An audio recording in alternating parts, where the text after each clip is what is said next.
Another malformation is optic nerve hypoplasia, and as the name is indicating, the optic nerve is hypoplastic or smaller than normal. One of the things that you do have to notice when you look at the animal, is this working? The globe is often micro-ophthalmic. So what does that mean? What's the term micro-ophthalmic?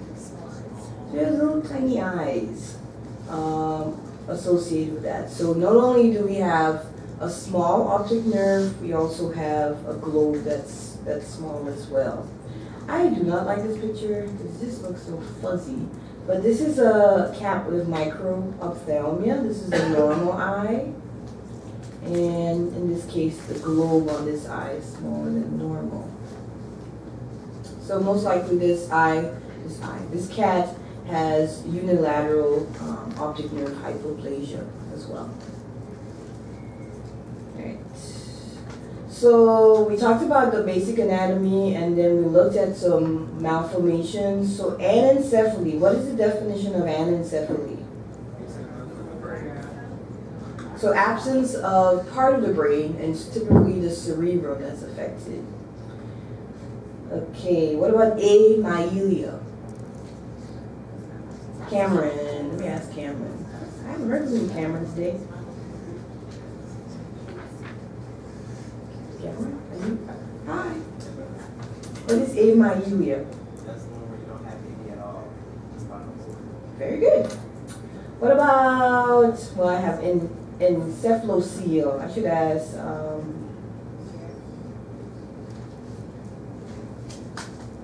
what's your name? Gavin. He's not here. What's your name, young man? Gavin. Gavin's not here? He's absent. Okay, who's next to Gavin?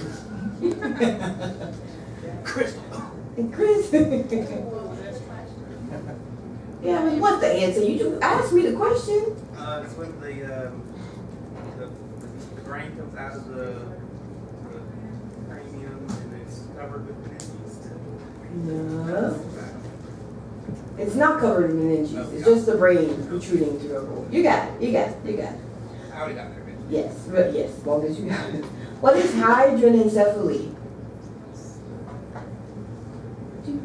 Where's Annie? Annie. What is hydranencephaly?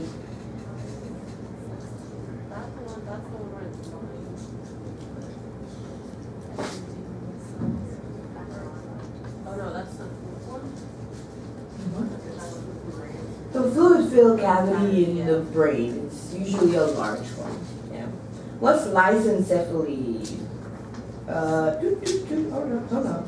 Where's Morena? There you are. Dr. Gordon said you brought him some bugs. I think you made his day. I was like, you're excited about bugs.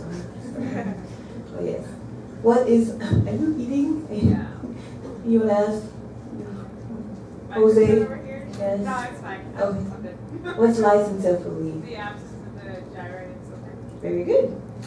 Then we talked about syringomyelia versus hydromyelia. So which one is lined by ependymal cells? Juliana. Where's Juliana? Oh, there you are. Very good. And then lastly, optic nerve hypoplasia. Bradley, how are you this morning? Very good about you. I'm great. What is the condition you see with optic nerve hypoplasia? What do they often present with?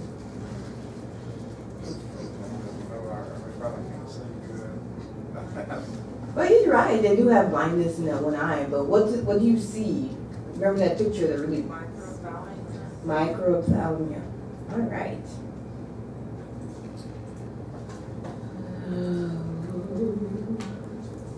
So I believe your class president sent you the PowerPoint. I don't know. I copied the same thing that she sent you, but for some reason it was malformed and moved across to the blackboard. Okay, another malformation is hydrocephalus. So hydrocephalus occurs when there is increased or abnormal accumulation of CSF fluid in the cranial cavity. So it could be congenital, which is what we see when you're born, or acquired, and it's usually the lateral and third ventricles that are dilated or affected. So how can you get acquired hydrocephalus? What do you think? A tumor, yes. So it's blocking the flow of CSF through the body. So within spinal cord, brain, and so then you have a large accumulation of fluid in those areas.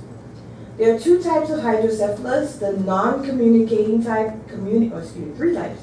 Communicating type, and then hydrocephalus ex vacuo. The one that's most common or most important is the non-communicating type, where you have internal accumulation of fluid within the ventricles. Then there's the external form, where the fluid occurs within the arachnoid space. I have never seen one in the arachnoid space. That's pretty rare. Majority of cases occurs when you have fluid accumulating within the ventricle. The communicating type is when the excess fluid is present in both the ventricle and the arachnoid space. Yes? So, is the hydrocephaly kind of like just fluid in general, and then the hydrocephalus is CSF specifically? Is that the difference? No. So this is always a question that comes up. Even when I do my residencies, I'm just like, I don't understand. They look the same. Hydrocephaly is when your neuroblasts are affected and you just do not have the formation of the central aspect of the cerebrum. You have a big hole. And CSF is a fluid, and fluid always goes into an empty space, kind of like the ocean. So hydrocephaly, you have fluid accumulating within that large cavity. It's hydrocephaly. Hydrocephalus occurs when you have dilation of the ventricle. So the ventricle was initially normal, and then the fluid was blocked somewhere along the CSF passage, and that fluid starts to accumulate within a ventricle and causes dilation of the ventricle. Now, can you tell them grossly apart? No. So an animal hydrocephaly has a big fluid-filled cavity in the brain. An animal of hydrocephalus has a big fluid-filled cavity in the brain, because the fluid causes massive damage to the ependymal cells. You probably won't even. Okay, yes, Randall. So when you talk about like PRA malformation, Mhm. it falls in a type 2, where does that fall under? Is it under communicating, or is it non-communicating? It's under the non-communicating type, yes. And so you are privy to the different types of Chiari malformations. So the malformations can involve the spinal cord, it can involve the ventricles within the brain. It all varies depending on the type of damage we see with those. But typically, it's the internal, non-communicating type of hydrocephalus we see with these dogs. Dr. Cash. Yes, ma'am. So, No. Just for clarification. Yes. So hydrocephaly is just like there was a malformation during birth, and so fluid just filled that particular hole. Yes. Versus hydrocephalus, something is blocking the CSF from draining, so it's filling up. You got it. Okay. I'll let you teach. Come on, Sheridan. Okay, never mind. So yes, but the thing that's confusing for most people is the end result. And we'll look at some cases of hydrocephalus in a little bit. And what you see is just a fluid-filled hole or cavity. So we talked about the non-communicating, the communicating. Those are the two most important ones. And the hydrocephalus ex vacuo occurs in utero. And you have destruction and loss of the cerebellar tissue. So both of these predominantly affects the cerebellum, and hydrocephalus ex vacuo affects the cerebellar tissue. I would not even worry about this third one. It's very rare. It's just more of a FYI. What I need you to know is the internal non-communicating type, most common. So as we said, reasons we have hydrocephalus. You have too much CSF being produced, and there's a blockage. We have not enough CSF being removed, and there's a blockage. And some sort of defective obstruction that just affects the normal flow. So you can have either either one of these three things occurring.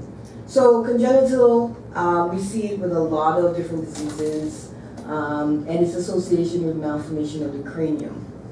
And then the acquired, we usually see that with no malformation of the cranium because we see that in a animal of which the cranium has finally become more bony in texture. Any questions? This is usually where people get like a little, I lose them. So this is a case of hydrocephalus. This is a cross-section of the cerebrum.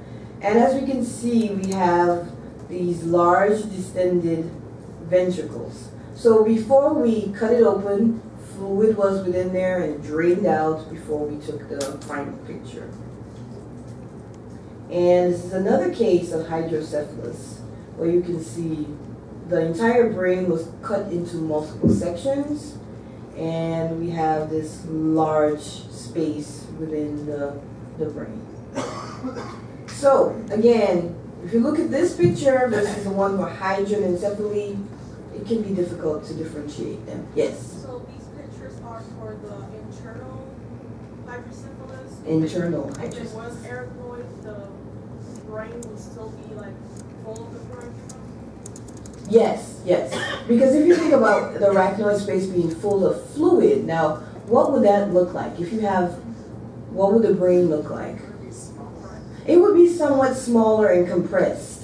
As I said, I've never seen a case, and to be honest, I don't see too many pictures of hydrocephalus in the arachnoid space. This is your classic presentation, and I'm only here to teach you classic. Okay? Now, if you do a residency in pathology, it's a different story. I need to tag myself when I put these things in here. This happens every year. All right, we're getting down to the wire. Getting down to the last few people.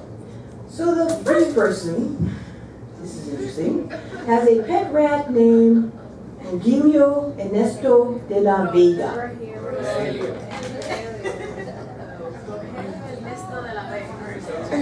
Well, how you said it. I'm pretty sure it doesn't look like this, but it's cute. Can anybody guess who this is? Fantastic. Christina. Fantastic. Every time I hear my daughter wants a rat, and I just cannot bring myself to have a rat in the house. You get a journal. I'm sure they are. Anywho, it is Christina.